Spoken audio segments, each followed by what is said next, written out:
What's up guys? Welcome kayo sa aking channel. Ako narito naman upang magpakitang gilas at ituro sa inyo ang aking napakapambihirang natuklasan na sobrang natitiyak ko naman na inyong mapapakinabangan. Oo, 100%.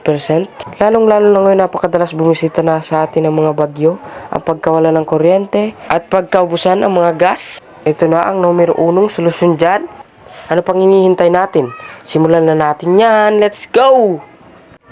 Kauna-unahan sangkap natin dyan guys, siyempre lalagyan. Kung mapapansin nyo guys, napakalit lang ng aking lalagyan kasi yan lang ang available. Pero mas better yung malaki. Pangalawang sangkap natin is asin, pang tatlo, lana, pangapat is cotton buds, panglima is posporo.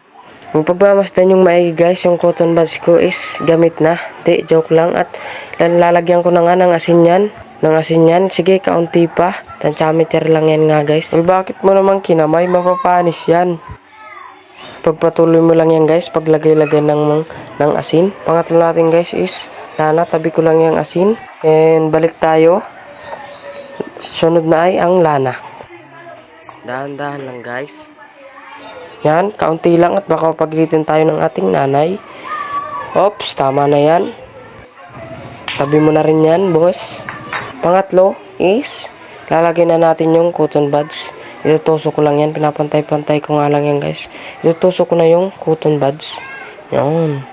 And pangapat natin guys is last but not the least, sisindihan na natin yan ng posporo. Yan, dito na natin malalaman kung ito ba ay real o pake. Oops, 1, 2. Ay, wait lang pala, may nalimutan pa pala ako. Lalagyan pa pala natin yan ng lana. Papahid-pahiran lang natin yan guys, huwag masyadong madami at baka hindi na masindihan. Ang galing mo naman palang bata ka, nakakabangha. Uy, yun na, sinawsan na yung kamay. Baboy naman ito. And yun, papunta na tayo sa exciting part. And yun na, sindihan na natin yan. Uy, sinawsaw pa yung kamay sa lana at pinahid pa nga.